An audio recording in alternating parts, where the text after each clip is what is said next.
Boa noite a todos.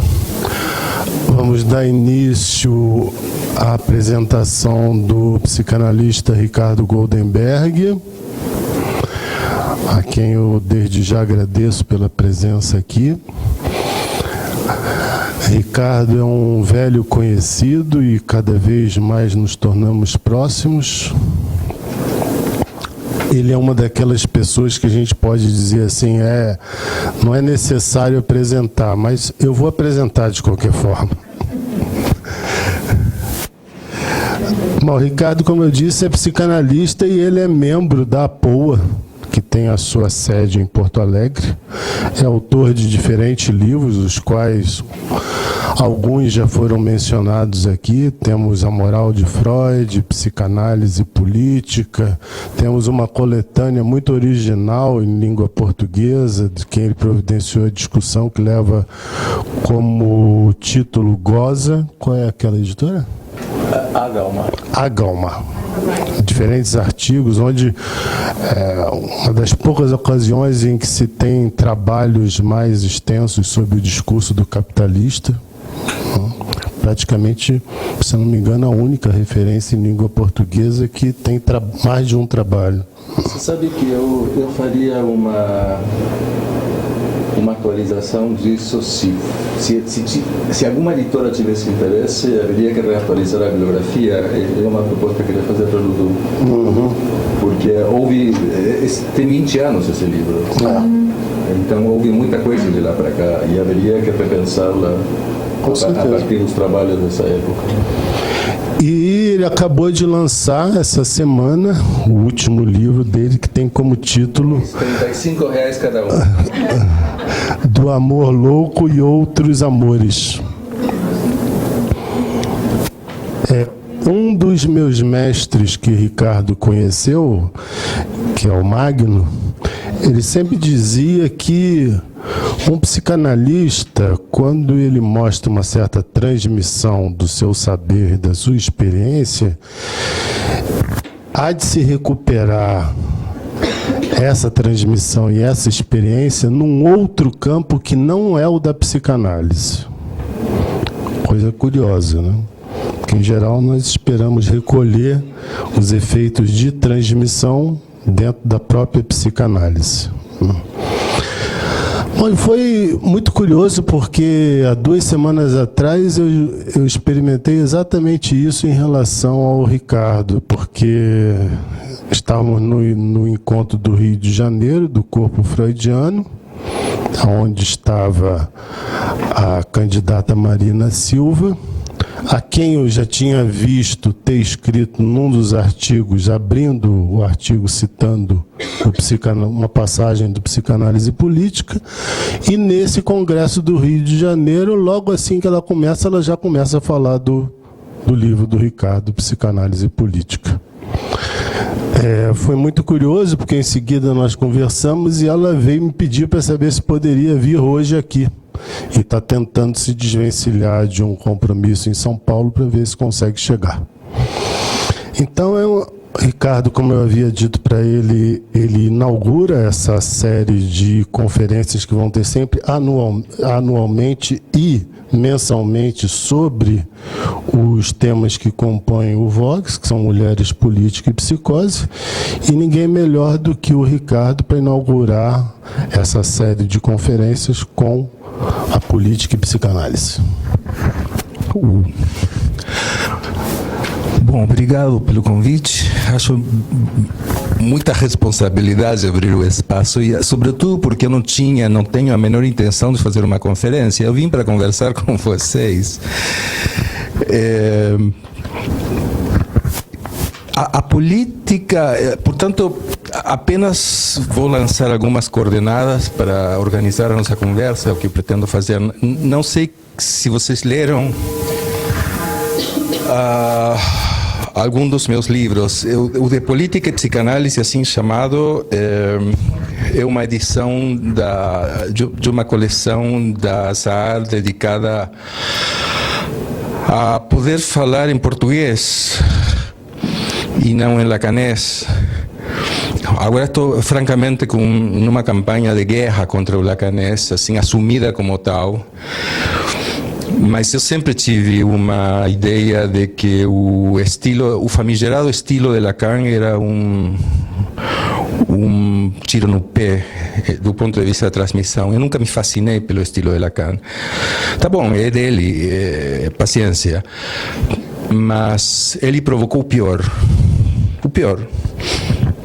E já são 2 gerações formadas no pior. E isso é política. A política é um sintoma para mim. Desde sempre. Na época dos anos de chumbo em Argentina, eu era um estudante de psicologia que era uma universidade militante, porque era filosofia e letras. Psicologia estava alojada dentro de filosofia e letras. Aconteciam as aulas dentro de um mosteiro fechado, ou seja, os reclinatórios dos monges eram as nossas cadeiras incômodas para sentar. E já tive que sair correndo com uma namorada pelo terraço, fugindo do gás lacrimogêneo e da polícia entrando para prender todo mundo, porque foi um pouco antes do golpe de 76 e tinha no vão era uma igreja, no centro enormes cartazes, como um labirinto, com consignas políticas de ordem. Tínhamos tido o luxo de 2 cadeiras de política na universidade, uma peronista e uma marxista. As 2 valiam créditos. Os militares, o golpe de 76 acabou com isso tudo, evidentemente, e depois disso a gente continuou estudando com sobreviventes. Ou seja, eu tive a honra de pegar, tipo, o último semestre de professores que foram assassinados ou tiveram que fugir exilados para que não fossem sequestrados e mortos. Por exemplo, eu estudei Piaget com Emília Ferreiro e Rolando Garcia, que eram ambos militantes marxistas. Tinham fundado um instituto que era reconhecido pelo próprio Piaget e tiveram que fugir para o México para não serem assassinados. Rodolfo Walsh, o jornalista e escritor, era o nosso professor de literatura e ele foi sequestrado e assassinado. Enfim, da minha turma da escola secundária, o outro dia estava vendo aquela foto de final do ano que está toda a turma junta, uma foto em preto e branco, e eu contei 6 colegas meus que foram sequestrados e mortos de uma classe, de uma escola da periferia de Buenos Aires. Só para vocês terem uma ideia do que foi viver nos anos de chumbo. E naquela época eu era um hippie, como me dizia Emília Ferreiro, meu aluno hippie. Eu tinha cabelo para começo de conversa. E eu estava em sexo, drogas e rock and roll. Portanto, a minha namorada, que era uma militante política peronista, me chamava um alienado. E eu respondia com a música Revolution de John Lennon, que ela ficava indignada porque John Lennon, digamos assim, parece fala como um conservador. Não sei se vocês sabem a letra. Mas foi uma época... Então, poder-se ia dizer que eu era apolítico, mas não. No filme de Antonioni chamado If... Não If. If não é um filme de Antonioni. If é um filme inglês, DX, da mesma época. O filme de Antonioni se chama Zabriskie Point, que é um filme chato para ler, mas enfim, tem uma coisa interessante, que é a fala de um estudante de esquerdas numa universidade americana que estão discutindo a revolução, os colegas e eles estão discutindo a revolução, e um grita, eu quero morrer pela revolução, e outro diz, eu quero morrer pela revolução, e ele diz, eu também quero morrer, mas não de tédio, então estou indo embora. Eu me identifiquei com ele, que depois ele é assassinado no decorrer da trama. E eu fui como que arrastado a isso. Uma vez me acordou meu pai, isso foi um pouquinho antes, me acordou meu pai cedo de manhã e me disse, e com a manchete do jornal do dia, que era uma fotografia, esses documentos que ocupavam metade da primeira página, da que tinha sido a minha namorada até então, que estava desaparecida porque tinha botado uma bomba embaixo do colchão do chefe de polícia da província de Buenos Aires, que tinha ido deitar com a mulher, e os dois retiraram os pedaços deles dois do teto da casa deles. E ela era uma amiga, ela tinha 15, 16 anos, e era amiga da filha dele da escola, e militante montoneira da esquerda peronista. Então foi aí que meu pai me pôs num avião para Estados Unidos, porque por menos do que essa associação que eu tinha com ela, as pessoas eram sequestradas, assassinadas, torturadas, etc. E então aí foi uma espécie de realização de um sonho absoluto, porque passei de 76 a 78 totalmente mergulhado no melhor do rock and roll. Por exemplo, peguei o retorno de Bob Dylan depois de 4 anos de ausência com The Band no Madison Square Garden, New York. E como eu trabalhava de roadie para Emerson, Lake and Palmer, a gente entrava backstage grátis. Ou seja, isso vale uma vida. Eu poderia morrer em paz, que já está tudo feito. Vi também backstage o show dos Stones de 74, que os Stones andavam num carro como do trio elétrico da Bahia, tocando por Nova York para promover o show. Ou seja, as pessoas viam eles tocar no meio da rua, no meio da manhã. Enfim, essas coisas. E a política, digo que é meu sintoma, porque os lacanianos eram acusados de apolíticos em Argentina naquela época, provavelmente porque não fomos exilados.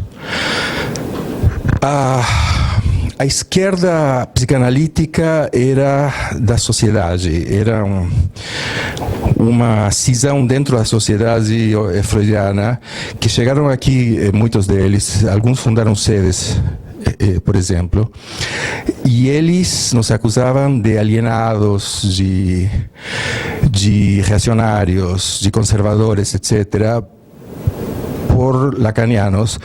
E a mim me parece que o fato de ninguém entender nada do que Lacan dizia contribui um pouco para que você diga, bom, pode ser qualquer coisa. O problema é que aquele estilo produzia fascínio. O fascínio se você não entende nada, alguma coisa de importantíssimo deve estar sendo dito aí dentro. Com mais a aura assim pintoresca da personagem, bom, aquilo era o truque, e no entanto ele formou uma geração que foi fantástica, de uma criatividade feroz, gente pensante, gente que discutia. Isso tudo vocês vão encontrar nos seminários do número 1, sei lá, que é de 53, 54, até pelo menos 67, 68. Depois disso, acabou the dream is over, como disse John Lennon em 69, mais ou menos na mesma época. E aquela geração dos primeiros lacanianos, digamos assim, eram todos analistas já formados da sociedade, que não se autorizavam de Lacan e que, portanto, eram discípulos no bom sentido, no sentido de uma interrogação. Há uma coisa, eu não sei quem lê isso hoje em dia. No Seminário Ancor, que estou trabalhando, estou relendo agora com outros olhos, que é de 73. Lacan faz um elogio muito, muito enfático de um livro que se chama O Título da Letra, escrito por dois discípulos de Derrida, que são Jacques-Luc Nancy e Lacoue Labarthe. Ele não os menciona por nome, como Lacan não menciona ninguém, inclusive os chama de pau-mandados, ou seja, fala muito depreciativamente deles, mas faz um elogio desse livro como eu nunca li, que Lacan fizesse de ninguém, e ele disse: queria ser lido desse jeito por vocês. É uma pena que nenhum dos meus discípulos jamais me leu tão bem como essa gente que me odeia. E o cara não está dizendo qualquer coisa, ele está dizendo que para poder ter uma leitura minimamente que preste, não pode ser uma leitura reverente. Você tem que dessupor o saber um pouquinho para poder ler bem. E Ancor é um livro sobre escrever, sobre ler, sobre linguagem, basicamente. Não é um livro sobre o gozo e essas coisas que as pessoas acham que Ancor é. Diria que toda a temática de la jouissance é subsidiária de um diálogo com Aristóteles sobre o status da linguagem e do que quer dizer falar. Estou ouvindo com alguma frequência uma imbecilidade que seria como, porque só posso chamá-la assim, se fala que o campo lacaniano, o campo da psicanálise se chama agora campo de gozo, que isso acontece desde Ancor, e ninguém se dá conta que esse nome, campo de gozo, é uma releitura de função e campo da linguagem e da palavra em psicanálise. O campo foi, é e será o campo da linguagem. E a função da fala, não da palavra, da fala dentro do campo da linguagem. Portanto, chamá-lo campo de gozo, obviamente, para qualquer um que não seja um obtuso repetidor, só pode significar uma releitura do que significa linguagem. Então, não se trata aí de nenhuma superação, de nenhum abandono, e certamente não se trata de nenhum novo paradigma, senão de uma nova pergunta do que significa o fato de sermos falantes. Bom,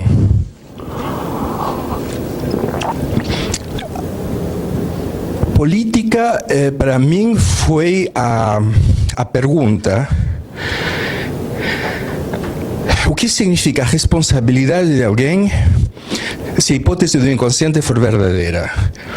Ou seja, a quantas anda a responsabilidade minha pelos meus atos se estes atos estão determinados de um modo que eu não sei? Assim de simples. Assim de besta, como parece. Essa pergunta é política. Tá bom, me dirão é ética. Mas o que quer dizer ética? Ética quer dizer simplesmente a responsabilidade do sujeito pelos seus atos. E a ética, que por sinal para a filosofia é sinônimo de moral. Eu fiz uma oposição entre ética e moral, mas é uma construção estratégica, digamos assim, não é filosófica. Ética vem do grego, ethos, costume, hábito, e moral vem do latim mores, costume, hábito. Portanto, é a mesma palavra. Mas eu achei por bem, seguindo outros, pensar que a moral poderia ser definida como os universais, ou seja, regras universais de conduta que você pode seguir ou não, e que a ética suporia não uma regra anterior já definida, universal, que você deveria seguir de teu comportamento, mas que você tem que responder, daí responsabilidade, responder pelo que você fez. Nesse sentido, me parecia que a palavra ética nos era mais conveniente, e aí a minha pergunta que é política. Bom, aí preciso dizer o que eu entendo por política, já chego a isso. A pergunta é, bom, o que significa então que um sujeito responda pelos seus atos se essas determinações desses atos lhe são em parte ou em grande parte desconhecidas? Aí eu escrevo 2 livros sobre isso. Um que se chama Ensaio, provocativamente, aliás, Ensaio sobre a moral de Freud, que está esgotado, infelizmente, e que hoje conversei com uma pessoa que vai montar uma página web para mim, e a partir daí vou disponibilizar tudo que já escrevi na vida, menos esse aqui, porque preciso vendê-lo. Tá? Para quem quiser pegar e discutir, enfim, as mesmas besteiras que eu boto no Facebook, e não se percam tão rapidamente quando se perdem atualmente. Mas o ensaio sobre a moral de Freud foi um trabalho na filosofia, na USP. Portanto, foi um trabalho de leitura de muitos epistemólogos e muitos filósofos que interrogavam Freud do ponto de vista da gênese da moral em Freud, e o pensamento moral, que vocês sabem que tem tudo a ver com o conceito de supereu. Mas a pergunta que me levava, que me guiava naquele momento era esta: que significa responsabilidade para quem que, se hipótese, porque é uma hipótese o inconsciente, se for verdadeira. E cheguei a um ponto X.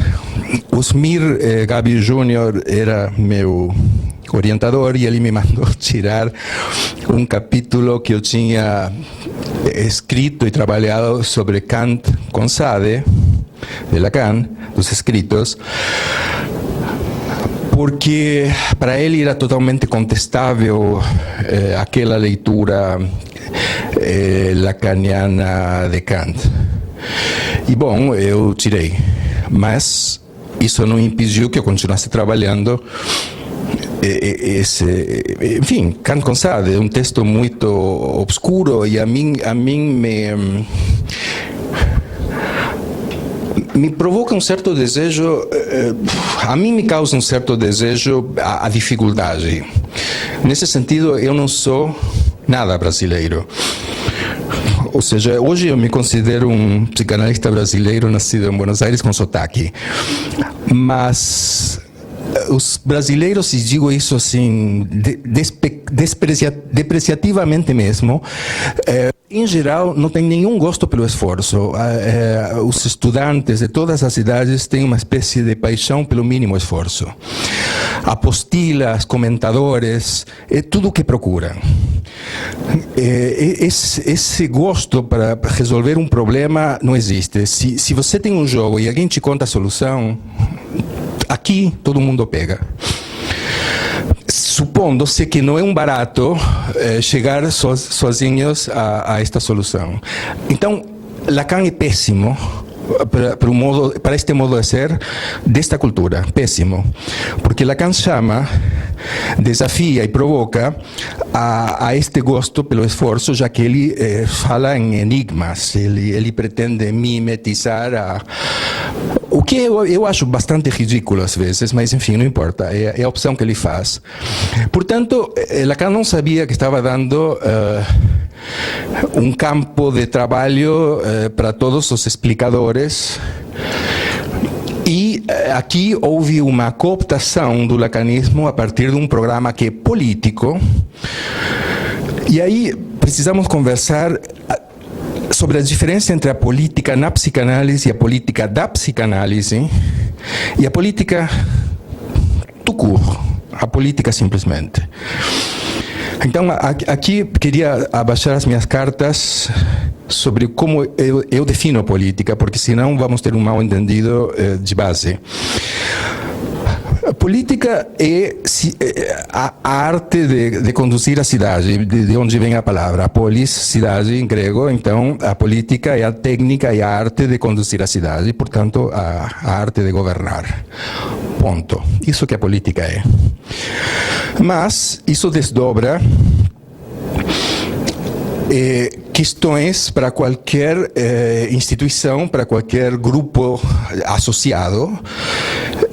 Então, as dificuldades de coexistência e de organização de um grupo qualquer são políticas neste mesmo sentido.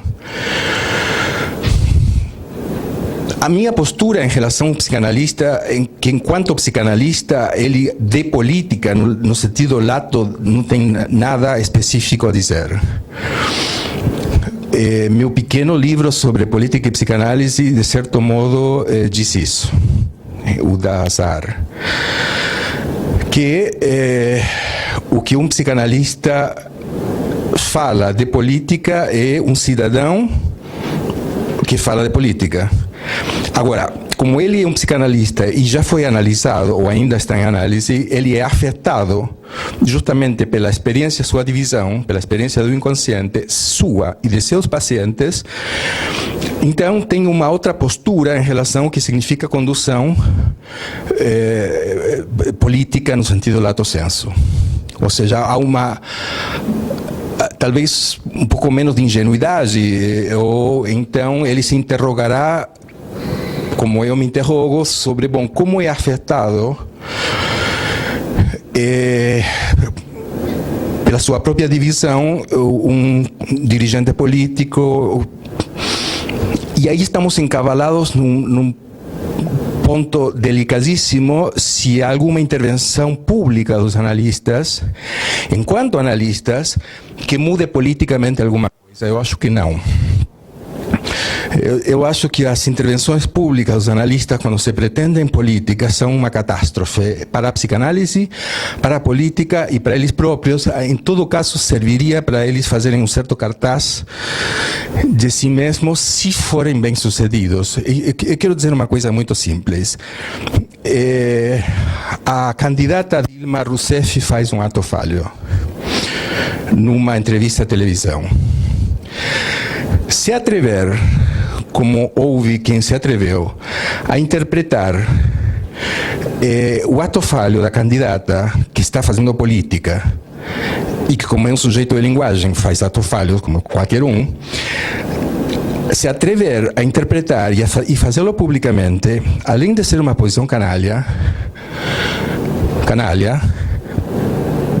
é um delírio.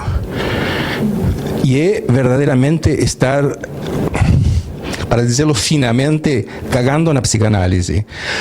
Porque se definimos que as condições do dispositivo psicanalítico são tais que fazem possível o diálogo em transferência, ou digamos a fala em transferência, fora dessas condições não há psicanálise.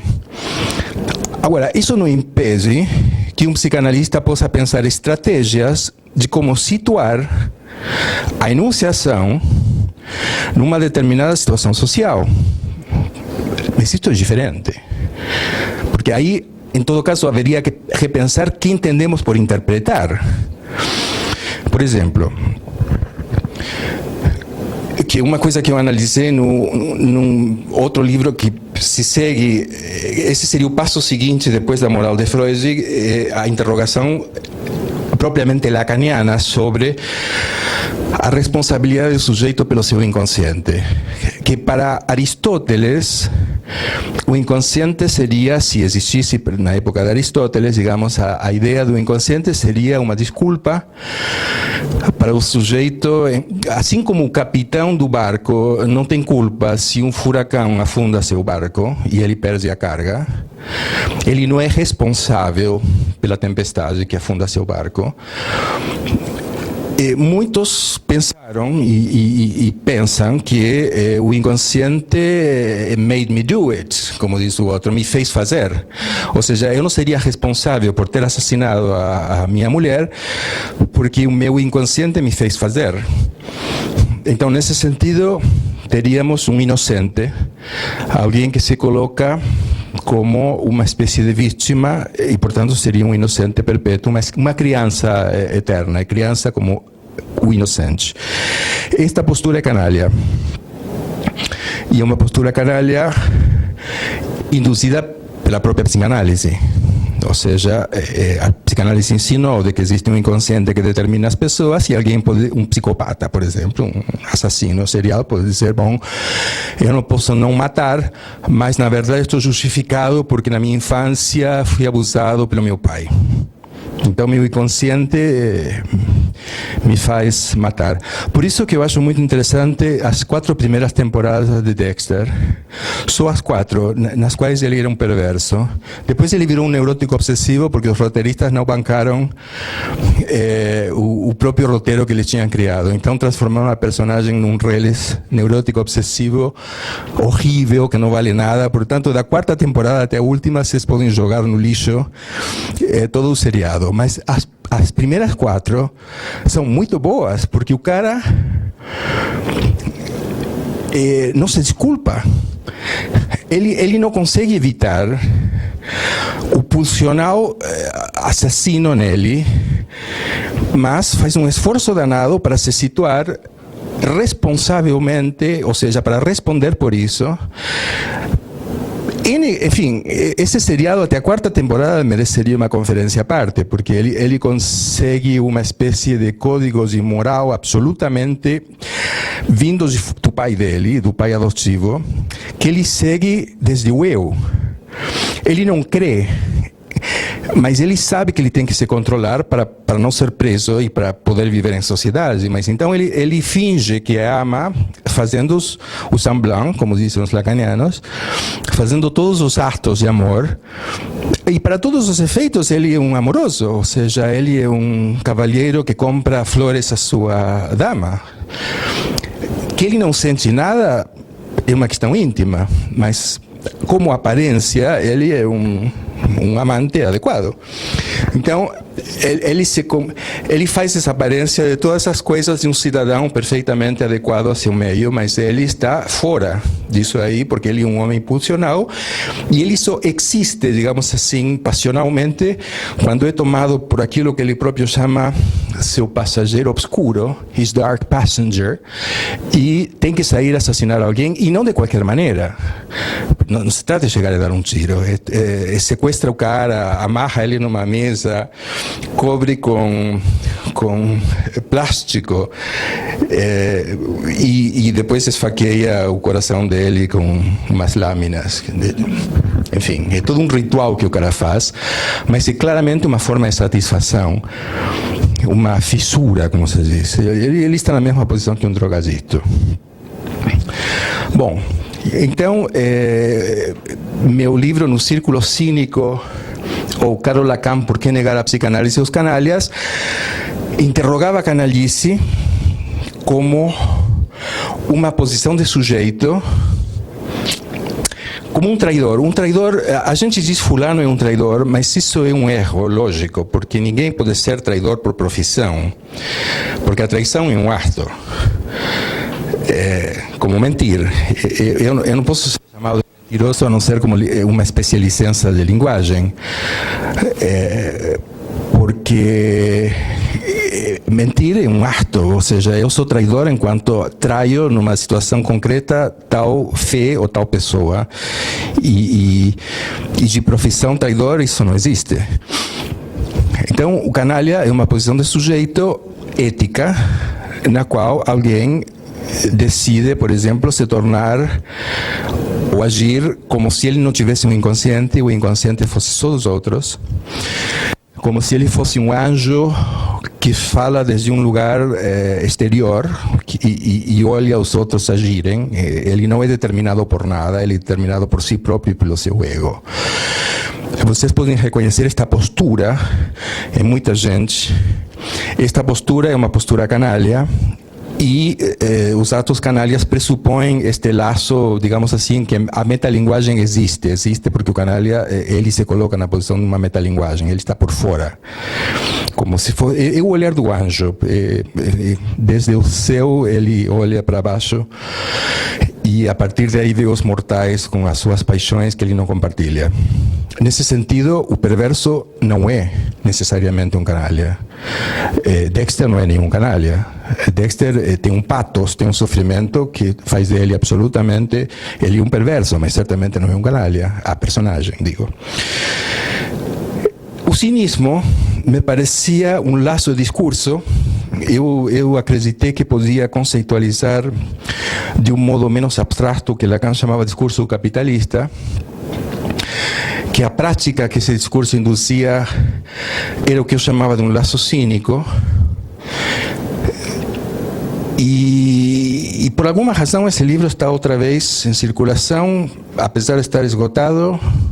Esse outro que eu disponibilizo para quem quiser ler, é o arquivo que eu tenho, porque o livro era da Relume do Mará, que desapareceu. Bom, eu inventei de falar sobre isso para tematizar sobre a lei de Gerson. Quem lembra hoje da lei de Gerson aqui? Quem mais?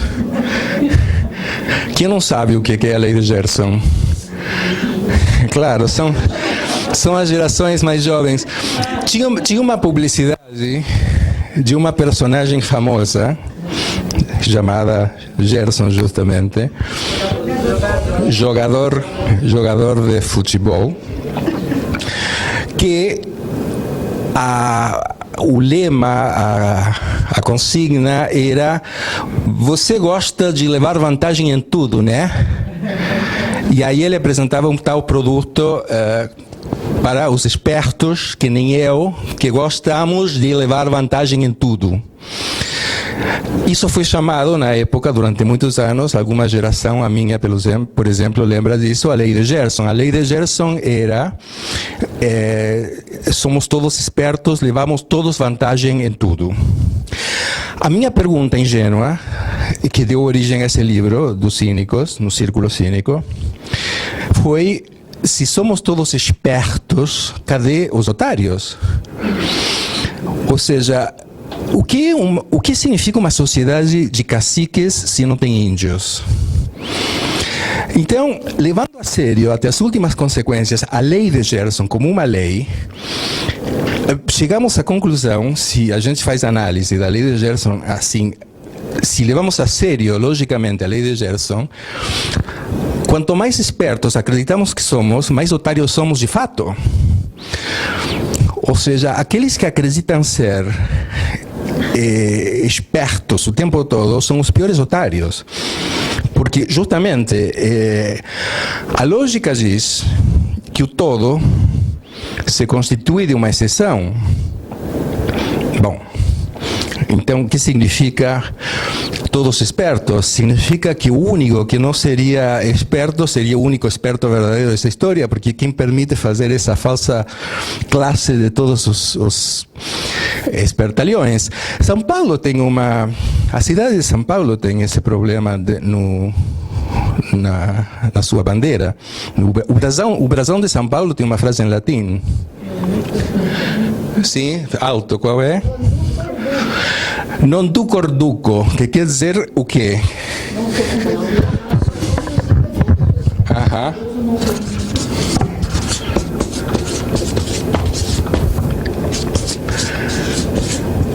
A palavra ducere, conduzir, a palavra duce em italiano, Mussolini era il duce, e em alemão era der Führer, o líder, o condutor. Então, todos os paulistas sob esse brasão poderiam dizer: eu não sou conduzido, eu conduzo. Então, temos uma cidade inteira feita de condutores. Por isso o trânsito, e por isso aqui não é possível fazer a menor instituição, porque uma instituição em que todo mundo manda não funciona. Então, eu brincava aqui em São Paulo, porque havia uma piada de que as instituições psicanalíticas funcionavam em qualquer cidade do Brasil, menos em São Paulo. Eu digo, mas é lógico, com semelhante brasão, jamais poderia funcionar em São Paulo uma instituição que preste. A palavra sedução vem do latim seducere, ou seja, desviar do caminho. Ser seduzido por alguém é ser desviado do próprio caminho. Nota de rodapé interessante, aliás. Porque o discurso da histérica, do histérico, se caracteriza precisamente pela sedução. Ou seja, por desviar o senhor, o líder, il duce, do caminho a que ele se proponha por causa dele ou dela. Então, eu pensei que havia um laço cínico, que seria um laço de discurso, isto é, que os participantes desse laço não são necessariamente nem canalhas, nem cínicos, nem perversos, nem neuróticos, nem psicóticos, porque não se trata disso, se trataria de um laço de discurso, e dei alguns exemplos. E aí sim temos uma possibilidade de pensar a política a partir dos discursos. Os exemplos que eu dei na época, porque isso já tem 20 anos, 2002, de quando é esse livro? Bom, foi o debate, eu trabalhei o debate em 89 entre Collor e Lula. A forma do debate era cínica.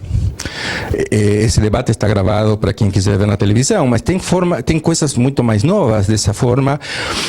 Trabalhei para pensar um exemplo de laço cínico, a exposição que a Jackie Lerner fez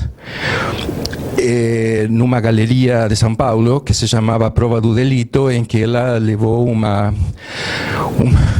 arte contemporânea me mata. Aqueles saquinhos de vômito do avião, e ela pendurou como se fosse um varal. Essa era obra de arte vendida por X R$1.000.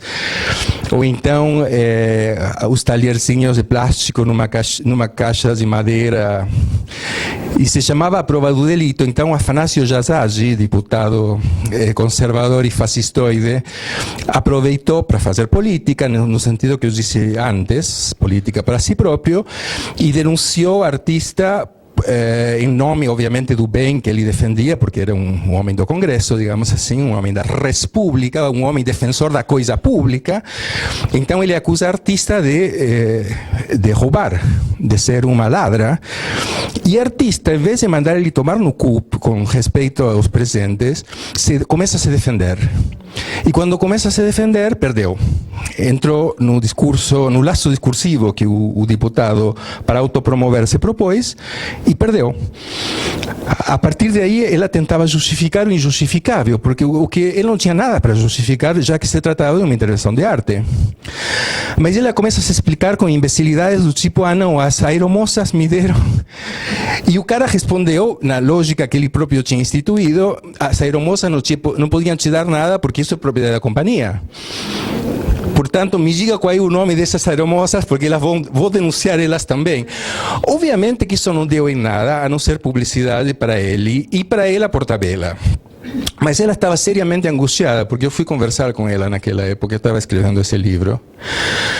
Ela estava seriamente angustiada, tinha medo de ser processada de verdade, de ir para a cadeia, enfim, foi todo um auê. O conjunto da obra é o que eu chamo laço cínico. Não é a exposição dela, não é a denúncia hipócrita, canalha do deputado, mas o conjunto da obra é o que eu chamo laço cínico, e que eu defino nesse livro, e não vou fazer isso agora. Ou seja, haveria uma diferença entre uma estrutura psicopatológica, não sei como chamá-la, psicossexual, sei lá, a perversão, que tem a ver com uma operação que Freud definia como Verleumdung, alemão, que quer dizer, enfim, foi traduzido como desmentido, como renegação, etc. Mas haveria que diferenciá-lo do recalcamento e da forclusão psicótica. É diferente isso, digamos, então, do que seria um laço social, que eu chamo de cínico, e de uma posição de sujeito, que seria a posição canalha. Posição a qual Lacan sugere negar a psicanálise, e foi isso que tentei trabalhar nesse livro. Então, meus posicionamentos vão e voltam. Nesse momento estou preocupado pela primeira vez na vida pela política, como pensar politicamente o laço dos analistas e a instituição em relação à própria história, em relação ao ensino do que a psicanálise nos ensina, e em tentar fazer essa diferença, que me parece que seria esse o ponto fundamental. Uma coisa é como eu sou afetado pela minha própria análise, e a partir daí farei política de uma maneira ou de outra, por eu ter sido afetado pela minha análise. Outra coisa é pretender que, enquanto psicanalista, eu faça política, que no caso da política pública é um absurdo, um contrassenso, e verdadeiramente é não ter entendido nada em que consiste uma psicanálise, ou seja, o conceito de interpretação, porque, e queria, em todo caso, encerro com isso, e você diz o que te parece. Interpretação, hoje, muito sinteticamente, que eu diria que seria o nosso patrimônio, apesar do que um certo millerismo ensinou, você tem 3 tipos. Uma que seria a mais clássica. Quando você pensa em interpretação, você pensa em 2 significações. Então, está na linha o guarda-chuva quer dizer o falo. Você tem uma significação que o paciente te conta, ou então um acontecimento público, e você tece uma história, fornece outra significação, que pode ser o Édipo, por exemplo. O kleinismo interpretou sempre desta maneira. Isto creio que poderia ser chamado delírio, porque aí vale qualquer coisa, vale qualquer ocorrência que aquele que faz as vezes de analista tenha. Ou seja, se escuta no paciente uma significação, não seus significantes, uma significação, um sentido, e se fornece um outro sentido que vem do analista, que pode ser mais ou menos adequado à teoria, mas vai ser sempre um delírio. Esse é um modo mais conhecido, o modo do Freud explica, da vulgata popular, do que significaria interpretar. Isso não tem nada a ver com a interpretação em psicanálise, como eu entendo freudianamente, diria. Com Lacan, há um segundo modo de interpretação, este sim é lacaniano, e diria tem um certo ponto psicanalítico, eu vou dizer qual é esse certo ponto, que seria seguir o significante na sua literalidade, numa cadeia que é produzida pelo próprio paciente, pelo próprio analisante que está associando livremente. E aí temos as homofonias, os equívocos, na qual a operação do analista seria justamente fazer observar, por exemplo, eu contei esse outro dia porque foi o último, que me chamou a atenção num paciente especificamente, uma paciente, que ela me dissesse que ela está bem mal. Sendo que essa é uma frase da língua perfeitamente com significação e com sentido, que quer dizer que ela está muito mal. A palavra bem aí é um superlativo, digamos, que enfatiza o fato de ela estar mal. Estar bem mal, que ela quis dizer que está muito mal. Mas com ela, por alguma razão, e essa razão é transferencial, isso é fundamental, porque isto não dá para generalizar a todas as pessoas que usam essa frase. Eu próprio uso esta frase. Mas nesse caso, eu fiz questão de grifar para ela que ela estava bem mal. Ou seja, que ela estava bem sentindo-se mal. Isso vinha do discurso dela, portanto ela se responsabilizaria por associar em cima dessa minha observação. Esta é uma interpretação em cima, já não da significação, sino do próprio significante, bem, neste caso, transformado por mim em um significante. Esta é a minha definição de significante lacaniano. Não está dado. Está transformado por mim, a partir da fala dela, eu transformo um pedaço da fala dela num significante desde que se prove verdadeiro para ela. Ou seja, não é pelo fato de eu ter me atrevido a usar este deslizamento da palavra bem que isso o transforma num significante. Se transforma em significante retroativamente porque ela aceita ser tomada por isso e associa a partir disso e vamos a algum lugar. Por que eu digo que uma interpretação psicanalítica tem um certo ponto? Porque se eu tiver, como muitos lacanianos têm até hoje, se eu tiver a pretensão de que existe um significante derradeiro, último, que eu tenho que encontrar, mesmo que eu chame de significante assemântico, como estão dizendo por aí, ou seja, sem significado, se eu creio, porque é uma crença, é religioso, se eu creio que para tal paciente o termo, o final da análise é encontrar este significante, isso sai do Lacan, de uma leitura enviesada de Lacan, Seminário 11, que se trataria na interpretação não de situar significações, sino de situar o significante irredutível a qual o sujeito está atrelado. E foi extrapolado como que então haveria um último significante, que seria o final da análise, encontrar esse último significante do sujeito. Isso é religião. Então, quer haja um significado na origem, como por exemplo o Édipo, um significado na origem que você tem que encontrar, ou um significante no final, Ambas posturas do analista são religiosas. A terceira, que me parece ser o modo que eu aprendi, que a interpretação seria, eu teria que me perguntar se meus analistas intervinham desta maneira ou não. Essa é a minha pergunta pessoal e deveria ser a de todos vocês. Supõe outra coisa, supõe desmontar a rede de sentido na qual eu estou preso para ver para onde é que eu vou nesta desmontagem dos sentidos que me prendem. Aqui não há nada que possa ser visto antecipadamente, não há nenhuma construção e não há nenhum fornecimento de significantes. Há como uma desmontagem, digamos assim, da lógica com a qual eu construo o meu discurso e os atos da minha vida. A reconstrução, as conclusões serão todas minhas como paciente, não seriam nunca do meu analista. Eu creio que toda essa história de não há metalinguagem, não há relação sexual, enfim, todas as coisas, fórmulas que haveria que abrir vão nessa direção. Esta forma de interpretar é mais difícil de entender se você não passou pela experiência. E então não tem muita, não é muito interessante como vulgata, como divulgação, precisamente porque é difícil de entender o que significa isto. Suporia um certo trabalho sobre o que significa falar, sobre o sentido do sentido, esse tipo de coisas. Bom, é isso e queria conversar. Vamos.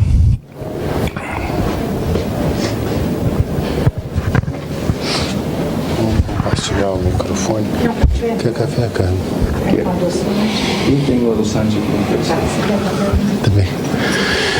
Eu tinha solicitado ao Ricardo que nós iniciássemos as questões através de duas questões que eu vou apresentar para ele, que são questões que tanto tocam o discurso dele, quanto basicamente tem a ver com os interesses compartilhados também entre as pessoas que estão presentes no Vox e que se dedicam ao tema da política.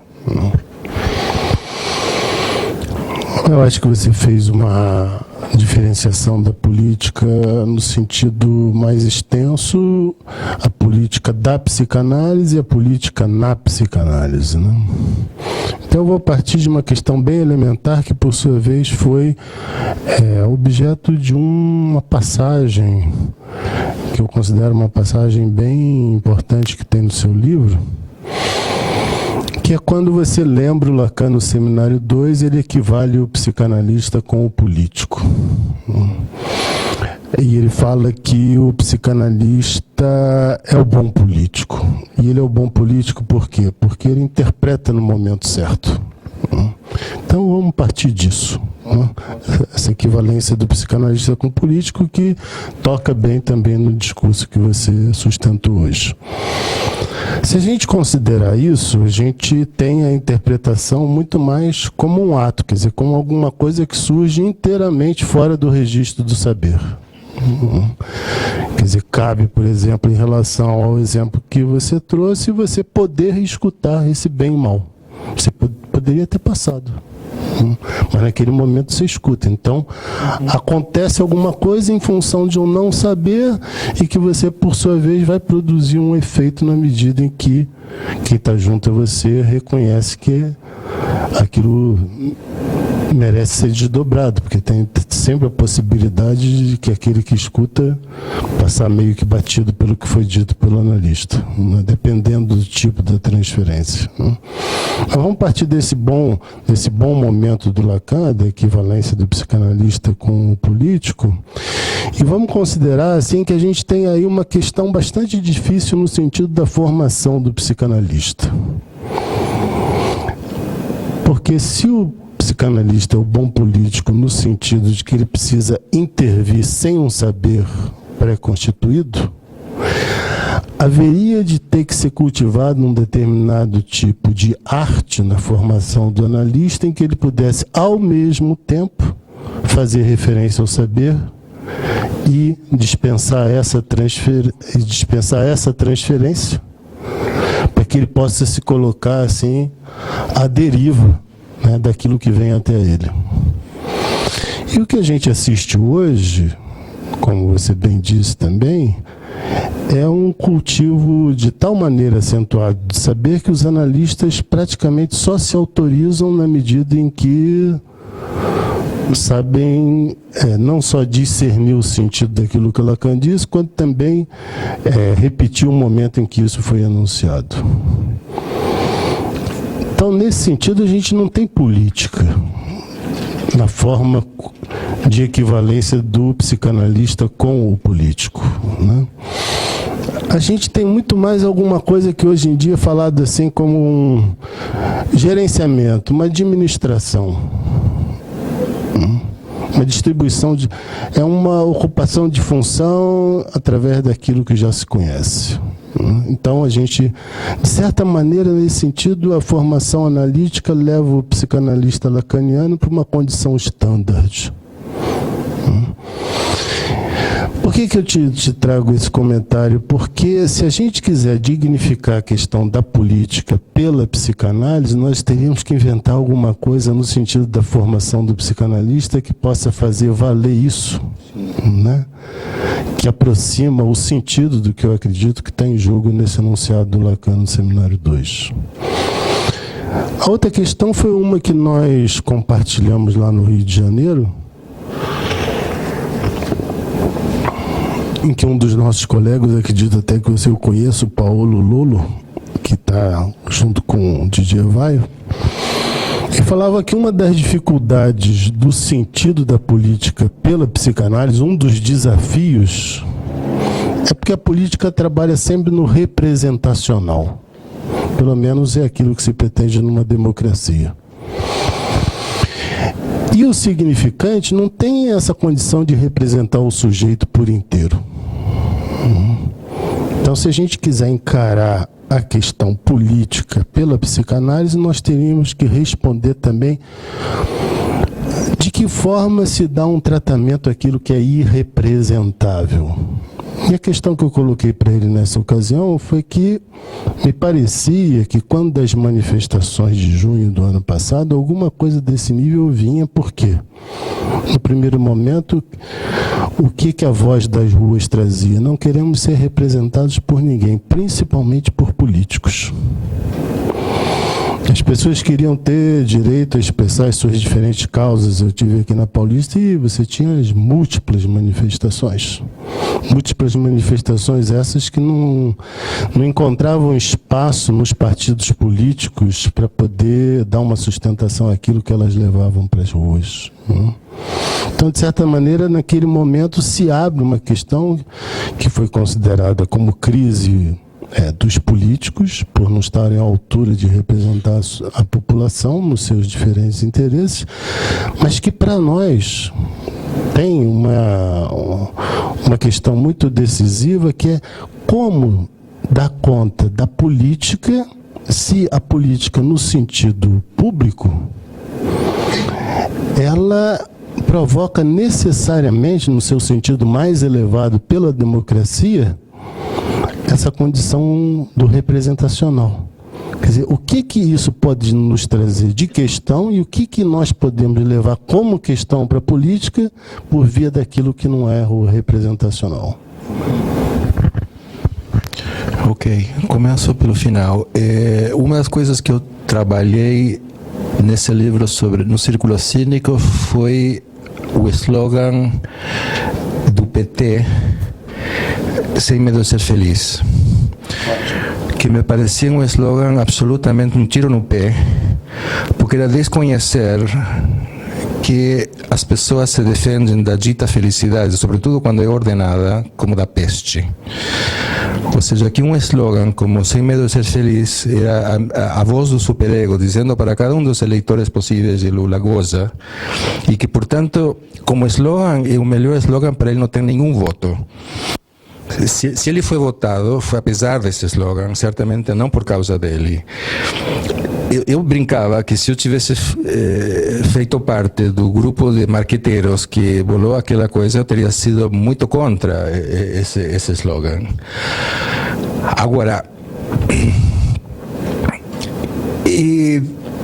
aqui para um seguinte, aqui eu tenho uma pergunta para ti e para vocês. O que eu entendo, o uso dos 4 discursos, como eu entendo, é que se você produz uma relação, um vínculo entre 2 pessoas ou mais, dentro de uma posição discursiva X, digamos ela magistral, e permanece nela, aí nada muda, você produz N significações, isso pode acontecer, acontece de fato nas análises, durante as análises, que isso se vê nas supervisões, você vê que se produz todas essas significações dentro desse discurso magistral, tanto o analista quanto o analisante, ambos permanecem dentro desse discurso, e isso pode durar anos. A operação analítica seria induzir de alguma maneira uma mudança desse discurso, que pode ser, por exemplo, se se trata do discurso magistral, seria induzir uma espécie de regressão, porque por alguma razão que haveria que estudar, Lacan diz que os discursos regridem, não progridem, que haveria que entender por quê. Eu estou repetindo aqui a doxa sem interrogar, porque eu não entendo direito por quê, mas enfim, digamos então que tocar analiticamente o discurso magistral implica em que ele vai regredir ao discurso do histérico. E que poder operar, se você opera só dentro desse discurso do histérico, mantendo isso, estamos outra vez na resistência, aquilo dura anos e certamente aí não tem outra operação a não ser uma produção incessante de significantes para seduzir, digamos assim, o interlocutor, que vão a lugar nenhum. Mas, se você toca e produz uma outra regressão de discurso, você irá para o discurso universitário, em que muda-se de postura para uma postura de saber. E daí, e apenas daí, existe uma intervenção possível para uma mudança do discurso dito do analista, em que essa verdade do universitário vai vir à tona. Bom, muito bem. Fazer isso num grupo social, fazer isso no plano nacional, eu acho impensável, a não ser por uma projeção alegórica, retroativamente, em que você pode fazer como Melman faz isso direto. Melman pega fatos históricos, por exemplo, sei lá, a Revolução Francesa, digamos, já que ele é francês, e interpreta isso com os 4 discursos. Eu acho pode ser divertido de fazer, mas absolutamente inócuo. Aquilo não quer dizer nada, é absolutamente não serve para nada isso aí, porque isso supõe uma alegoria de um aparelho que funciona num laço em que você pode estar ali com uma pessoa que enuncia para outra, um laço, não chamo de diálogo porque justamente a análise prova que o diálogo não é, mas alguém que fala e outro que escuta. Então, pensar isso no plano de um movimento social só pode ser uma projeção, uma alegoria para pensar a Revolução Francesa de outra maneira. Eu não nego que possa ser interessante o que ele tem para dizer sobre a Revolução Francesa, mas pensar que isso é uma aplicação de tal discurso ou tal outro me parece um erro epistemológico de primeira linha. Colette Soler, por exemplo, disse muito tranquilamente: não existe sociedade que não esteja organizada conforme o discurso do senhor, o discurso do mestre magistral. Dizer isso da parte de um analista, não entender isso que estou dizendo, é fazer uma concepção do mundo da psicanálise e servir-se de um aparelho que permitiria entender esta mudança de discurso no plano universal. Aí viramos inócuos. Então, eu não sei, a ferramenta teórica não serve para nada no plano público, e a psicanálise não muda ninguém no plano das massas. Eu acabei de fazer um trabalho sobre psicologia das massas e análise do eu, e não há intervenções planejadas que você possa calcular. Isso que eu teria dito um marqueteiro, esse slogan me parece perdedor.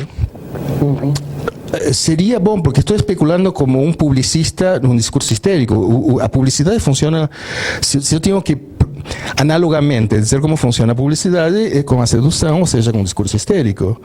Mas é errado pensá-lo assim, porque o discurso histérico me serve para pensar o dispositivo analítico.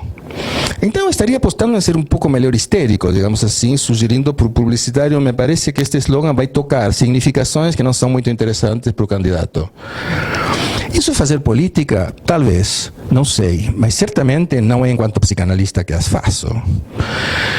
Portanto, eu diria que o irrepresentável no plano da política, não há nenhuma intervenção possível que seja política nesse plano, porque entramos numa linha que Zizek entra direto e que eu não concordo. E todos os pensadores zizekianos que trabalham com análise do discurso entram por essa linha. Isso, aí temos uma discussão muito feroz para fazer. Aquele elogio de Zizek ao terrorismo, por exemplo, não sei se vocês acompanharam isso, eu fiz uma crítica feroz àquilo que eu mandei para ele, que chegou no nada, e me dei o trabalho de escrevê-la em inglês para ele ler. Foi publicado em Argentina com algum sucesso na revista Conjetural. Aqui eu não encontrei, muitos colegas receberam porque eu mandei a minha versão em português da minha crítica a Zizek, que foi bem, esse elogio meio irresponsável que ele faz na posição de Robespierre do terrorismo, em que ele coloca o terrorista como um homem de desejo lacaniano, digamos assim, um homem que não cede de seu desejo, que seria o ideal do analisado, que eu acho, além de irresponsável, está errado. Porque é outra vez colocar no plano do político geral, público, uma posição singular de um político e pretender analisá-la como se fosse um ideal do discurso do dispositivo analítico. Eu acho que essa discussão é péssima. E isso quanto à segunda parte. Quanto à primeira, que tem tudo a ver com isso, o que Lacan diz com isso no Seminário 2, de que o psicanalista é um bom político, é porque ele pensa na oportunidade e no tacto freudiano. Ou seja, dizer a palavra certa na hora certa. Um bom político faz isso, identifica o que tem que ser dito e banca, tem os culhões de bancar. Então essa coragem daquele que sabe que tem que dizer a palavra certa na hora certa e banca, isso é ser um bom político, e isso também, diz Lacan, é ser um bom psicanalista. Mas ou a gente traça os limites e as fronteiras do nosso campo, estamos perdidos, a gente está falando qualquer coisa. Então, creio que o campo político e o campo psicanalítico não se superpõem. Eu não estou fechado a essa discussão, mas me parece que precisamos discriminar a fronteira de um campo para poder dialogar com outro campo. Porque senão vale tudo, se diz qualquer coisa. Sérgio Rodrigues, que é meu amigo, um psicanalista argentino, absolutamente comprometido em política, ele foi um militante da esquerda armada, e hoje um psicanalista, uns 70 e poucos anos, que tem sempre uma participação nas favelas, ou seja, sempre tem uma participação ativa na cidade, na polis. Ele tem uma certa teoria delirante, ele usa os discursos para explicar tudo. O movimento dos favelados, a eleição de Kirchner, tudo. Bota as letras como ele quer. Já que Lacan se permitiu violar seu próprio aparelho com o discurso do cínico, que botou as letras em qualquer circulação, ele diz, bom, vale tudo. É puramente imaginário. Aí ele faz o diabo, bota qualquer coisa, escreve 2 setas, 4 linhas e explica qualquer coisa, etc. Mas como ele é muito inteligente e é um cara engajado e absolutamente culto, o que ele diz é coisa com coisa, mas não tem nada a ver com os discursos. Ou seja, é uma besteira pretender argumentar com ele em termos do dispositivo ou do campo psicanalítico, porque ele está fora do campo. As minhas discussões com ele são a gente se mata e nunca chegamos absolutamente a nenhuma. Parecemos 2 políticos, verdadeiramente, porque não chegamos jamais a nenhuma conclusão. Ele pensa o que pensa e eu penso o que penso e acabou por aí. Me lembra meu pai é comunista e meu tio anarquista. Durante 50 anos, toda vez que se juntavam, brigavam aos berros sobre fatos acontecidos em 1914, 17 e 26, e depois acabavam comendo um churrasco juntos e até a próxima vez que brigavam tudo de novo com os mesmos argumentos outra vez. Essa é uma forma de satisfação de gozo, como diriam por aí, é próprio da parrécia, próprio da discussão que não leva absolutamente a nada, não é política em nada. Agora, o cinismo que toma conta da política atualmente, alguma intervenção sobre isso só pode ser política, ou seja, não psicanalítica, no sentido não da denúncia. Uma coisa que eu disse há tanto tempo atrás, interessante, Clovis Rossi me disse que eu devia reeditar esse livro. Eu não sei se quem leu lembra que eu disse que o que é inadmissível para o cínico é o escândalo. E o escândalo é reconhecer. Maluf é um exemplo fantástico disso. Maluf é meu herói absoluto. Eu prendo uma vela para ele todos os dias, porque eu nunca vi semelhante cara de pau e semelhante representante do que eu chamo laço cínico de discurso. O cara. O jornalista mostra todas as provas que ele tem, sei lá, 250 milhões de dólares numa conta em Jersey, com a assinatura dele facsímile. E ele olha no olho e diz, não, isso não é meu, e se alguém pegar isso aí pode ficar, porque eu fiz aquela ponte, eu fiz aquilo outro, vocês me falam isso é uma discussão política, não tem nada a ver com nada. Até aí estamos no laço cínico, mais deslavado, porque aonde se romperia o laço cínico se Maluf dissesse, poxa, é verdade, tem razão. Aí vira um escândalo. Clinton, coitadinho, rompeu o laço cínico quando reconhece publicamente, mas é uma sociedade em que o peso da culpa é protestante. Um americano na época que Clinton fez aquela contrição pública, aquela confissão pública, me dizia, não, é muito importante, porque o presidente é o líder da sociedade. Se o líder engana sua própria mulher, como todos nós podemos confiar nele? Ou seja, somos todos a mulher dele, estamos todos na posição da mulher de Clinton. Se Clinton trai a sua própria mulher, trai todos nós. Isso faz todo o sentido dentro da lógica protestante. Portanto, é uma saída política dele quando ele faz a confissão pública e o pedido de perdão. Mas está criando um escândalo no sentido do discurso cínico. No discurso cínico, eu minto, você sabe que eu minto, eu sei que você sabe, mas eu não posso jamais reconhecer o que você sabe que eu sei. Aliás, isso é de Didier Weil. Eu sei que você sabe que eu sei. Eu tirei essa ideia, por sinal, de um trabalho dele, que ele contava de um colega dele de escola. Mas eu tenho um muito mais interessante do que o de Didier Weil. Muitíssimo mais interessante. Chacrinha, outro herói absoluto meu. Conta a lenda, porque isso não saiu na biografia de ninguém, mas conta a lenda que Chacrinha tinha um amante durante longos anos e que um dia a mulher dele decidiu seguir ele em táxi quando ia para a casa da amante, esperou ele subir, deu uma horinha e subiu e bateu na porta. E conta a lenda que Chacrinha de cueca abriu a porta, viu a mulher dele, fechou a porta e negou até o fim dos seus dias que tivesse sido ele lá. Isso é genial, isso é segurar a onda do laço cínico do fim para não criar um escândalo. Ou seja, ela sabe que era ele sabe que ela sabe, mas ele não vai confessar jamais. Porque se ele confessasse seria um escândalo. E o cinismo abomina os escândalos como se fossem a peste. Embora eu acho que hoje em dia há uma espécie de como diria, um esvaziamento dos escândalos, porque todo mundo confessa super tranquilamente e não acontece nada. Portanto, há uma mudança também aí. O cara usa o jatinho para levar a família para passear na praia. Ele é, sei lá, senador. É confrontado pelos jornalistas e primeiro ele nega. Depois, quando não dá para negar, ele assume e diz mais. Diz, eu fiz e tinha que fazer assim, era a minha obrigação fazer, porque eu tenho que ter segurança, a partir da minha investidura, eu tenho que ter segurança para mim e para minha família. Então, é obrigatório que eu use o jatinho para ir para a praia. Portanto, vocês que me acusam, vocês são os que estão fora da democracia e não entendem nada e estão fora absolutamente da lei. Ou seja, há uma inversão completa em que a confissão deixa de ser uma confissão, inverte completamente o jogo e deixa o ônus do lado do jornalista ou de quem acusa. Este é o novo modo de fazer política que haveria que pensar. Digo, bom, um analista pode pensar o que acontece, mas ele próprio, como intervenção política, no plano público, eu duvido. As questões dirigidas ao Ricardo, que cada um deseja fazer, por favor, se manifestem.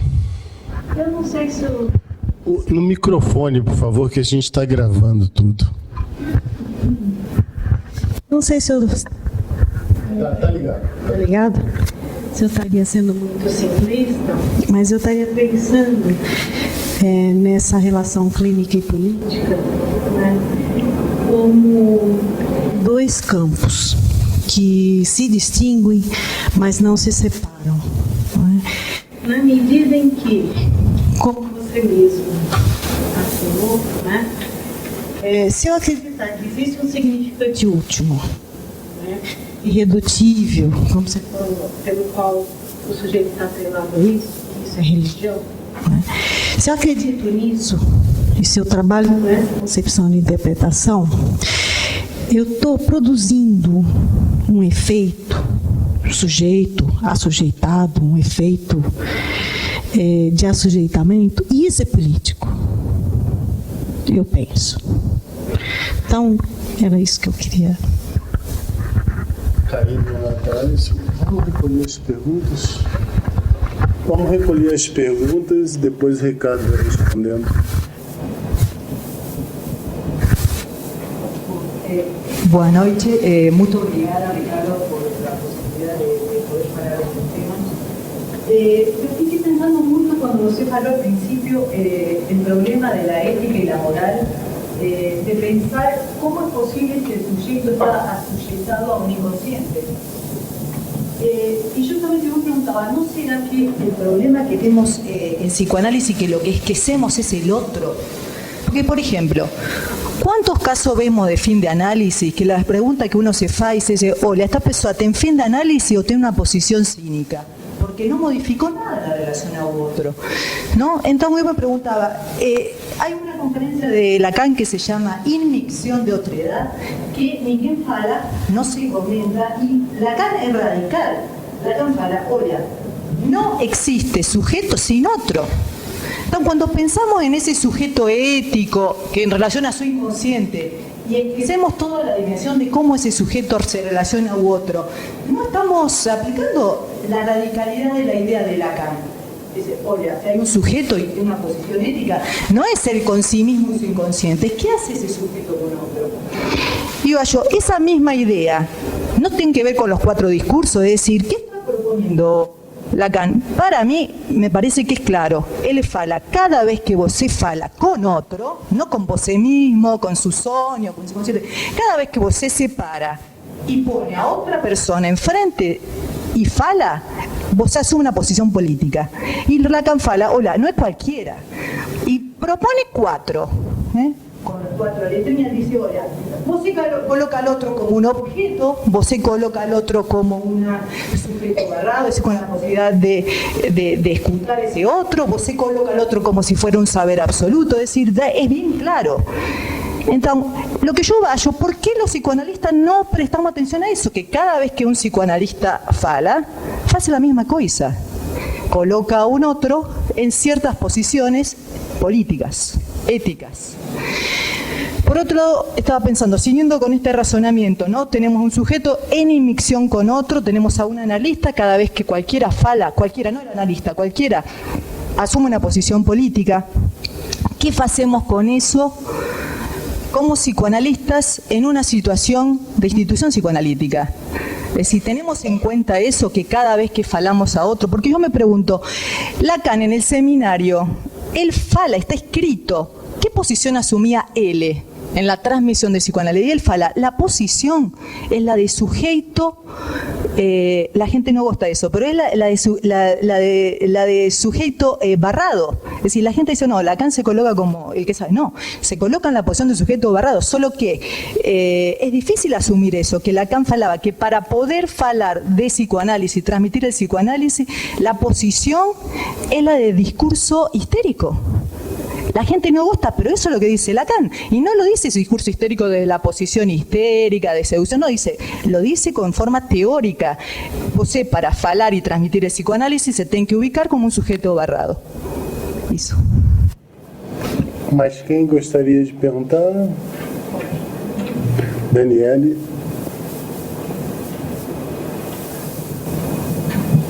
Oi, Ricardo. Se eu acompanhei a sua exposição, o teu primeiro argumento é que o cinismo é uma posição daquele que fica de fora. Está dando para explicar? O primeiro argumento, então, é que tem uma linguagem e o cínico é aquele que se supõe numa janela privilegiada para olhar o fenômeno. E aí entendi a lei do verso. Tem uma outra posição que você criticou, que é do psicanalista que usa a teoria para ler fenômenos públicos, como mais é o psicanalista lacaniano, que é visto como discurso, geralmente. Então, o que se consegue geralmente é uma redescrição só, simplesmente em termos técnicos, que também não acrescenta nenhum giro no que está sendo colocado. A minha questão é a seguinte, então, nem olhando de fora, você produz alguma coisa, porque você está numa posição cínica, e nem fazendo essa colagem da teoria para ler fenômenos públicos, conseguimos alguma coisa. Qual é a posição do psicanalista entre essas que faz provocar, por exemplo, o governo do Estado nos excluir do tratamento dos autistas? Porque quantas vezes escutamos entre nós os psicanalistas dizendo não, o que vocês fazem é capitalismo, então não vamos entrar, não vamos diagnosticar, não vamos descrever, não vamos falar a linguagem dos remédios. Essa posição é a posição, então, cínica, de quem está de fora, vendo de uma janela privilegiada, supõe que a sua prática é muito superior a qualquer outra. Por outro lado, então, estando de fora, fica de fato excluído da política pública. E aí a minha pergunta é, será que para não fazer uma mera redescrição do fenômeno, colar a teoria e fazer uma leitura, será que nós, enquanto psicanalistas, não temos que nos despedir da técnica, do linguajar teórico, para poder conversar? E é isso, seria fazer política? Fundamental. Começo com você, Daniele, porque me parece que retomo a questão da Karina por aí também. O tiro no pé dos psicanalistas, eu chamaria, e eu vou tentar te responder pelo que eu chamo o tiro no pé dos psicanalistas. Na época, eu estava em Brasília, portanto acompanhei bem de perto o que foi aquele bafafá quando se pretendia legislar um Conselho Federal e Regionais de Psicanálise que nos concerniriam a todos, porque diriam respeito, por exemplo, do status da prática dos psicanalistas em relação à República, à Constituição, ao seguro de saúde, enfim, aquilo entraria, a psicanálise deixaria de ser marginal e como estava sendo, porque psicólogo está regulado. Existe uma deontologia, existe um Conselho Federal e regionais. E alguns espertalhões viram que a acupuntura não, então pegaram para criar o Conselho Federal e Regional de Acupuntura e a psicanálise tampouco. Que a psicanálise era uma prática fora da lei, desgovernada. De facto, Então eles queriam que, já que de fato era uma prática desgovernada, eles, qualquer um de direito podia dizer, bom, nós vamos regulamentar, seria um benefício, porque haveria cobertura, o Estado, o SUS, por exemplo, aceitaria a psicanálise, etc. Obviamente, qualquer psicanalista digno desse nome, todos nós éramos contra. Porém, na hora de se mobilizarem como uma classe política, ou seja, na hora em que a instituição dos psicanalistas tinha que se posicionar em relação ao resto dos políticos, ao resto da atividade do país, na hora que tinham que ir ao Congresso para explicar em que consiste a psicanálise a deputados que não tinham nenhuma razão para ter a menor ideia de como funciona, bom, não tinha dois que concordassem no que a psicanálise seja. Era um caos absoluto. Eu me engajei, porque na época eu estava dentro de uma instituição psicanalítica em Brasília que eu tinha ajudado a fundar. Eu me engajei em ligar para colegas que eu não vou nomear, lacanianos eles, porque os não lacanianos, diga-se de passagem, eram muitíssimo mais permeáveis a este tipo de intervenção. Mas os lacanianos me diziam coisas como a seguinte: isso é resistência contra a psicanálise, é problema deles. Digo, puta que pariu, cara, se vai ser, você vai ser legislado por isso, se essa lei passar no Congresso, quer você queira, quer não, você vai ser legislado por isso. Então, como não te concerne?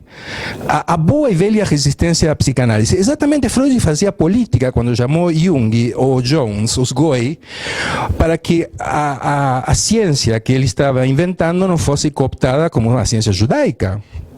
Ele tinha muita desconfiança de como os judeus iam gerenciar a ciência que ele inventou. Então se lascou, criando uma internacional e pondo ela nas mãos dos Goim, né? Dos não-judeus. Deu no que deu. Mas o lacanismo fez pior. E nem vou entrar no mérito, mas isso me leva a pensar o que a Karina coloca. Sim, Lacan diz o inconsciente é o político.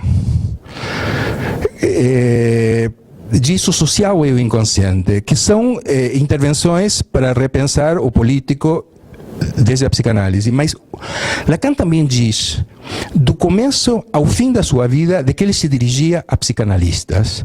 Ele não se dirigia a ninguém a não ser a psicanalistas, no seminário, fora do seminário, no rádio, na televisão e provavelmente quando estava fazendo cocô no banheiro. Melman chegou a dizer absurdos publicamente numa conferência no Rio, como por exemplo, Lacan était toujours, mais toujours psicanalista. Ou seja, Lacan era sempre psicanalista. E eu pensava, se o cara é sempre psicanalista nunca. O que quer dizer isso, ser sempre psicanalista, se supostamente a posição é uma posição relativa justamente ao discurso do outro? Então, eu concordo com tudo que você disse, mas haveria que não esquecer que o cara delimitava as fronteiras do seu campo. Se a gente esquece que o campo é operante, quando você delimita as fronteiras que te permitem falar desde um lugar, estamos todos perdidos. Então, é fato que qualquer laço de fala institui um outro, e aí a tua pergunta é fundamental. Que significa uma saída de uma análise em que o outro está, não só não está desconstituído ou de certo modo não retorna para o próprio falante como inconsistente, sino que se torna consistente forever. Um comentário que me fez hoje Kati Koltai, com quem eu trabalho na mesma casa há anos. Ela me disse: o que me assusta os analistas é que saem das análises mais narcisistas do que nunca. Como é possível que uma análise que foi feita justamente para permitir que ele se descole das suas identificações e para que seu grande outro se torne inconsistente, sai de uma análise mais infantilizado, mais narcisista e mais petulante do que nunca? E começamos a declinar causos. Bom, ok, então é uma pergunta boa sobre o fracasso no atacado, digamos assim, da nossa própria operação. Isso concerne a instituição dos analistas.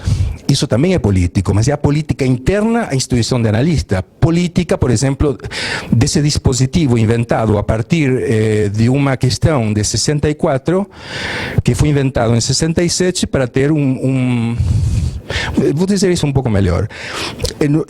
Na última aula do seminário mal chamado Os Quatro Conceitos, Lacan se interroga sobre o que seria um amor sem limite, porque não está mais limitado pela lei do Édipo, atrelado ao desejo e à pulsão, de uma pessoa que percorreu a situação analítica, sua experiência analítica até o fim, e que, portanto, o sujeito suposto haver caiu.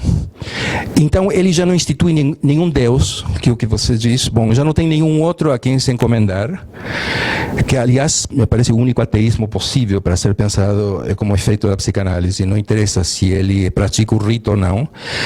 Que seria uma relação amorosa? Qual seria a relação com a pulsão de alguém que está nesta posição? E Lacan diz uma coisa assim: eu, além da análise, ou seja, eu que se passa depois de uma análise e jamais foi interrogado.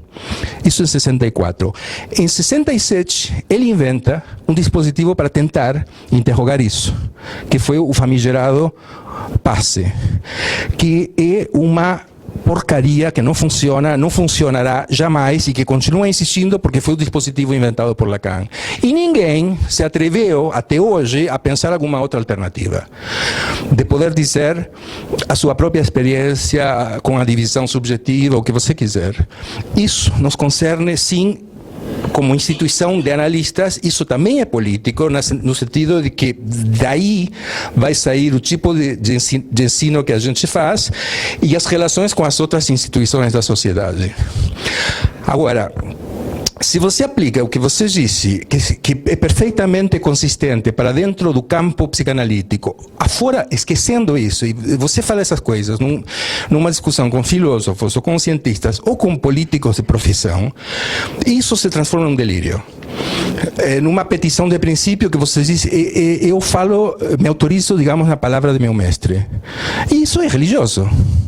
Ou seja, mesmo que você tenha razão nos argumentos, como ninguém te entendeu, você está errada.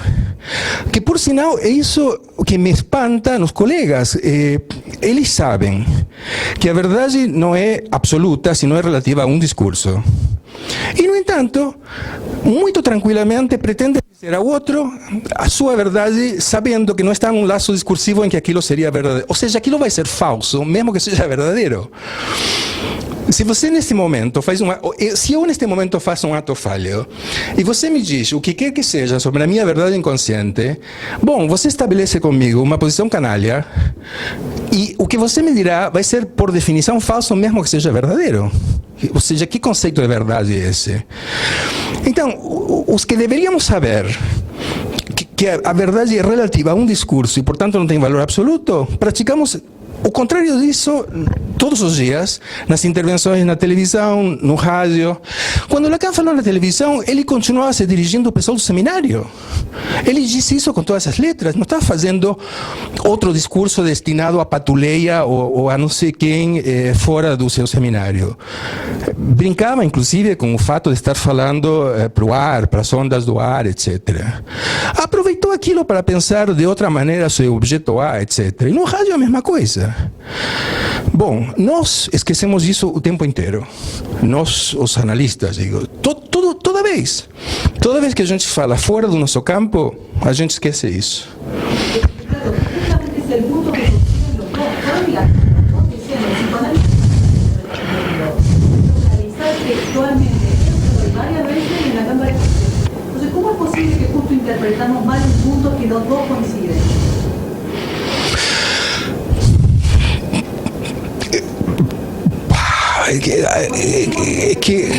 Que o homo... Sí, tenemos un campo y somos efectivos en el campo psicoanalítico. ¿Por qué ese intento de interpretar el mundo, el universo, como se quiera llamar? Eu não sei te dizer, porque dentro do se eu faço uma análise, e haveria que pensar nos casos clínicos, quando a gente apresenta casos clínicos para discutir em público, Em supervisão, às vezes você diz, bom, aqui se trata de uma resistência ao analista porque o discurso não muda. Ou seja, você e teu paciente estão instalados, vamos supor, no discurso do universitário. Isso não é xingamento. Aí haveria que pensar, junto com o analista desta pessoa, por que nenhuma intervenção consegue tocar o ponto que Lacan chamava de impotência do discurso para mudar o discurso. Isso chama resistência, pode ser trabalhado com esta pessoa numa supervisão em um laço totalmente privado. Vamos supor que essa mudança acontece e isso pode ser registrado num certo testemunho. Bom, como transmitir, como ensinar isto é um mistério, porque normalmente não passa. Normalmente passam apenas os causos, passam as anedotas. Aquele livro simpaticíssimo que a Luz fez é para provocar o fascínio pelas intervenções extemporâneas de Lacan. Isso não transmite nada. Coisas ditas por um mestre analista publicamente, para um analisando dele, que está dirigido a essa pessoa, é tomado pelos outros que escutaram com uma espécie de interpretação da verdade pública do outro, sendo que não era. Era uma coisa dita a esta pessoa nestas condições. Então não sei te dizer. A mim me parece que há uma borda de impossibilidade que não temos trabalhado suficientemente para pensarmos a nossa própria posição fora em outros campos. E dois, cara, os testemunhos dos próprios analistas, sua experiência com a própria divisão são de chorar quando há. Quase nunca há, primeiramente. E quando há, são de chorar, porque se transforma numa exposição. Vejam, eu sou um caso particular do Universal de O Psicanalista. Eu me apresento, então, como um caso particular do Psicanalista Universal. É uma tragédia isso aí. Podemos ficar por aqui, tá de volta. Alguém teria mais alguma pergunta para dirigir ao Ricardo? Eu quero agradecer ao Ricardo pela presença, pelas questões instigantes, a presença de vocês também, e certamente pretendemos contar com você num outro momento aqui no Vox. Obrigado, eu. Thank you.